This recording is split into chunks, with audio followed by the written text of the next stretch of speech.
Bonjour et bienvenue à votre canal des nouvelles. Aujourd'hui, La Corée du Nord est-elle une menace à prendre au sérieux et quel est son poids face aux superpuissances déjà en place? L'industrie de la mode, un fléau pour les consommateurs et les travailleurs? L'évasion fiscale, la grande maladie du 21e siècle? TVA Nouvelles commence maintenant. voici maintenant notre reporter qui va nous expliquer le danger potentiel de la Corée du Nord. Rémi, c'est à vous. Nous sommes en 2018 et un petit pays parvient à lui seul à donner des frissons au monde entier. À partir de Montréal, parcourez 10 431 km vers l'ouest et vous y serez rendu. La Corée du Nord, une population qui fait la moitié de celle de la Corée du Sud, une superficie de plus de 120 000 km², une situation économique instable, qu'importe. La Corée du Nord est une redoutable menace internationale, autant grâce à sa puissance militaire ou encore ses capacités avancées en piratage informatique. Évidemment, la Corée du Nord est d'abord reconnue pour sa puissance militaire. Elle fait d'ailleurs honneur à sa réputation. Selon un rapport du CSIS, Center for Strategic and International Studies, datant de 2015, son armée serait la quatrième plus grosse au monde en nombre de soldats. 1 20 000 soldats et 7 700 000 réservistes composeraient l'armée nord-coréenne. Si on compare les forces militaires humaines des États-Unis, la nation américaine n'a que 539 450 soldats et 539 750 réservistes. De plus, la Corée du Nord aurait en sa possession de nombreux véhicules militaires. 4 200 chars d'assaut, 2 200 véhicules blindés, 740 navires de combat, 70 sous-marins, 820 avions, 170 hélicoptères de combat. Notons aussi la présence de missiles balistiques et la bombe thermonucléaire, dite bombe H, qui viennent combler l'arsenal. Néanmoins, il ne faut pas être dupe. Malgré le fait que l'armée nord-coréenne est certainement très puissante, une grande partie de son matériel aurait été développé dans les années 50 à 60. Son matériel serait donc désormais obsolète, conservé par le pays, dans le seul but de se montrer plus puissant qu'il ne l'est réellement. Il n'empêche que la Corée du Nord demeure en possession d'une grande puissance d'attaque et de défense. Bien entendu, le pays performe sur d'autres fronts, tels que le piratage informatique. Ces capacités avaient été mises en lumière lors du piratage de Sony Pictures Entertainment en 2014, alors que le pays de Kim Jong-un voulait se venger du film The Interview, se moquant du dirigeant. Les attaques, qui avaient à la base un motif politique, semblent désormais tenir plutôt de l'intérêt financier. C'est donc en 2016 que fut accusée la Corée du Nord d'avoir volé 81 millions de dollars à la Banque centrale du Bangladesh et en octobre dernier, 60 millions de dollars à la banque taïwanaise Far Eastern International.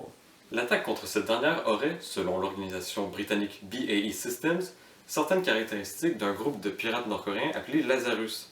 Le Nord conteste ces accusations, mais ce ne sont pas les seuls qui lui sont reprochés. L'entreprise FireEye, spécialisée dans l'informatique, reproche à la Corée du Nord 3 tentatives de piratage entre mai et juillet 2017 des plateformes d'échange de crypto-monnaies sud-coréennes. Du côté de la Maison-Blanche, on accuse officiellement Pyongyang d'être responsable de la cyberattaque mondiale WannaCry, qui a affecté 300 000 ordinateurs dans 150 pays, verrouillant les fichiers et exigeant des centaines de dollars pour les libérer. Il manque plusieurs preuves, mais toutes ces accusations portent à croire que la Corée du Nord est suffisamment compétente en piratage pour être une menace potentielle et réelle. Pour conclure, la Corée du Nord est certainement un danger potentiel pour quiconque sur cette planète, autant grâce à sa puissance militaire qu'à ses compétences en piratage informatique. Néanmoins, la Corée du Nord demeure plutôt sur la défensive, et donc, à moins d'avoir d'excellents motifs, il est très peu probable que la Corée du Nord soit celle qui déclencherait une possible Troisième Guerre mondiale. Merci Rémi pour ces informations. Maintenant, l'industrie de la mode est-elle vraiment ce que nous pensons, ce que nous achetons, ce que nous voulons ou ce qu'ils veulent? Voici un reportage signé Estera. Bienvenue dans votre rubrique Société. Aujourd'hui, un sujet chaud qui vous touche tous. L'industrie de la mode est une partie très importante de l'économie. En effet, les grosses compagnies mondiales telles que H&M, Zara, Levi's et bien d'autres font des milliards de dollars chaque année. Mais quel est l'impact de cette industrie sur la population? Eh bien, les répercussions sont majoritairement plus visibles chez les gens de 30 ans et moins. Nous partons de l'endettement aux problèmes de santé. Alors, de l'endettement aux problèmes de santé causés par l'influence de cette industrie, ce sujet vaut définitivement la peine d'être discuté. Qu'il s'agisse de la santé des employés ou de celle des consommateurs, il y a plusieurs raisons de s'inquiéter. Les ouvriers qui travaillent dans l'industrie du textile ou simplement pour des compagnies telles que celles mentionnées sont souvent dans des conditions misérables et très dangereuses, bien que sous-payées. Certes, les lois sont de plus en plus sévères, mais certains événements prouvent que le danger est malheureusement présent. D'ailleurs, en 2013, au Bangladesh, une usine qui fabriquait des vêtements pour la compagnie Joe Fresh s'est effondrée. La veille, l'année de l'incident, les travailleurs se sont publiquement inquiétés de fissures qu'ils ont retrouvées dans les meubles où ils travaillaient. Mais leurs responsables ont complètement ignoré leurs plaintes. Résultat, un bilan de 230 morts et plus de 1000 personnes hospitalisées à la suite de l'accident. Donc certes, les employés de cette industrie travaillent dans des conditions mauvaises pour leur santé avec des produits chimiques et plein d'autres dangers. Mais les consommateurs sont aussi victimes de celle-ci.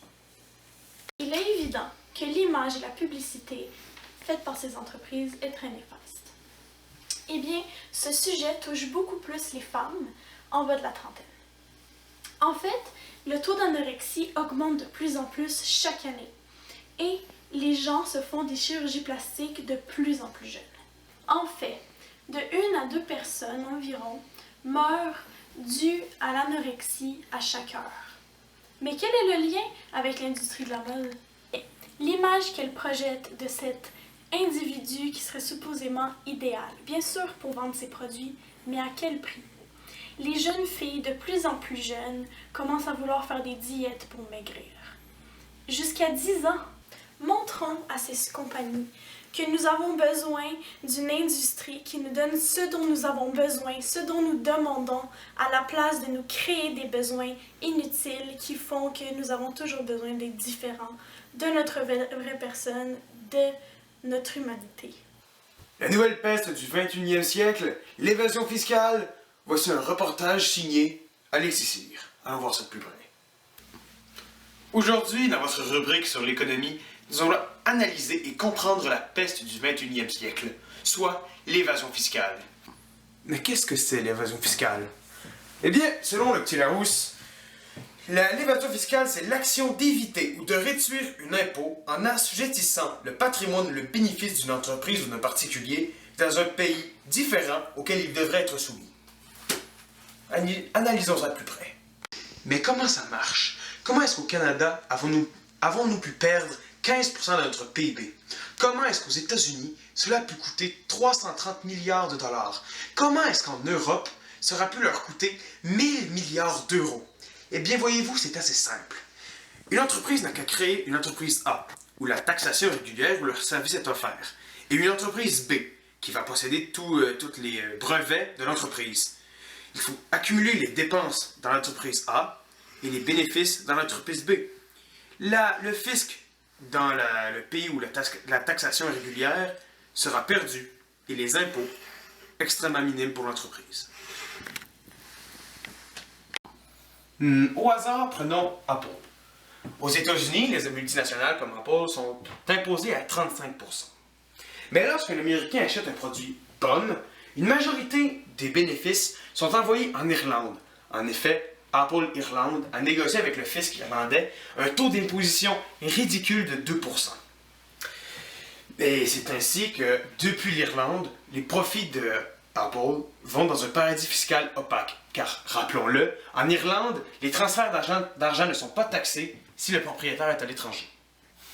Mais Apple n'est pas le seul joueur dans cette immense arène fiscale. En effet, Amazon, un des plus grands libraires au monde, tire aussi son épingle du jeu. En effet, aux États-Unis, les profits de l'entreprise ont étrangement chuté, moins 75%, directement suivi par les impôts, moins 67%, alors qu'étrangement, leur chiffre d'affaires a, quant à lui, doublé. Pire encore, au Royaume-Uni, le libraire engendre 4,3 milliards de livres sterling et en reverse seulement 4,2 millions à la couronne, ce qui en fait un taux d'imposition ridicule de 0,1%. Comment expliquer cela? Bien simple. Amazon va prendre tous ses profits pour immédiatement les réinvestir. Ainsi, l'impôt voit une marge de profit minuscule, alors que pourtant le libraire s'est enrichi immanquablement. Mais restons bien de chez nous. Paul Martin, premier ministre du Canada en 1994, a promulgué une loi, étrange. En effet, il décrète que peu importe l'entreprise, dès que son siège social est situé à l'étranger, les transferts d'argent entre l'entreprise au pays et le siège social ne sont pas imposés. Mais ce que Paul Martin a oublié de dire lorsqu'il a passé cette loi, c'est qu'il possédait lui-même une entreprise. Une entreprise de shipping, comme on dit dans le milieu, de produits. Donc, il exporte et importe différents produits et ressources naturelles pour s'enrichir. Et évidemment, vous comprendrez bien que son siège social, si l'on peut l'appeler ainsi, est basé à l'île Barbade, une île où l'impôt est à 1 à 2%, ce qui est ridicule comparé aux 40% au Canada. En effet, la famille Martin a sauvé 113 millions de dollars avec cette affaire. Comme quoi, être Premier ministre, ce n'est pas seulement pour le peuple. Avec de tels montants, il est normal de voir nos gouvernements tenter quelque chose pour colmater nos fuites. C'est évident. C'est ainsi que l'OCDE a créé 2 listes de paradis fiscaux. La première, la noire pour les méchants qui ne veulent rien entendre, et la deuxième, la grise pour ceux qui promettent d'agir. Pour sortir de la liste grise et donc passer à la blanche, il faut signer 12 conventions fiscales avec 12 pays différents. Très bien. Des paradis fiscaux comme la Belgique, par exemple, a signé ces 12 conventions et a donc pu sortir de la liste grise pour entrer dans la liste blanche. Seul petit bémol, 7 des 12 conventions ont été signées avec d'autres paradis fiscaux. Comme quoi, entre collègues, il faut bien s'aider. En effet, sous le 7e Forum sur la transparence de données à des fins fiscales, 89 pays se sont dotés d'un nouvel outil. L'échange automatique de données à des fins fiscales. En effet, les 89 signataires se promettent d'échanger leurs données pour ainsi savoir où et quand est l'argent, le glaive de la transparence. Mais ce nouveau système, quoique ingénieux, souffre de 2 problèmes majeurs. Le premier, c'est que les 89 signataires n'échangent pas automatiquement avec les 88 autres. Non, chaque pays choisit avec qui il échange, quand et pourquoi. De plus, ce bel outil exclut les pays en voie de développement qui, depuis 1970, ont perdu 12 000 milliards de dollars parmi les 150 pays les plus pauvres de la planète. D'après le FMI, le Fonds monétaire international, les pays en voie de développement sont 3 fois plus vulnérables autour de passe-passe des multinationales que les membres de l'OCDE. Dans ces pays en manque criant d'investissement, pour chaque dollar reçu en aide ou en investissement, 2 dollars s'envolent grâce à la fraude et à l'optimisation fiscale. Par exemple, en 2007, le groupe Vodafone rachète le groupe téléphonique indien Hutchison SR pour 11,2 milliards. Pour cette transaction, l'opérateur indien se base sur une filiale dans les îles Caïmans et Vodafone aux Pays-Bas. Ainsi, toute l'opération se passe entre ces 2 îles, bien loin du fisc indien. 2,2 milliards de dollars d'impôts d'économiser pour Vodafone et autant de perdus pour le fisc indien. Pour terminer, je citerai Mayer Amschel, un très grand homme d'affaires du 18e siècle, qui disait, je cite, « Donnez-moi le pouvoir de contrôler et d'émettre l'argent d'une nation, et alors, peu m'importe qui fait ses lois. »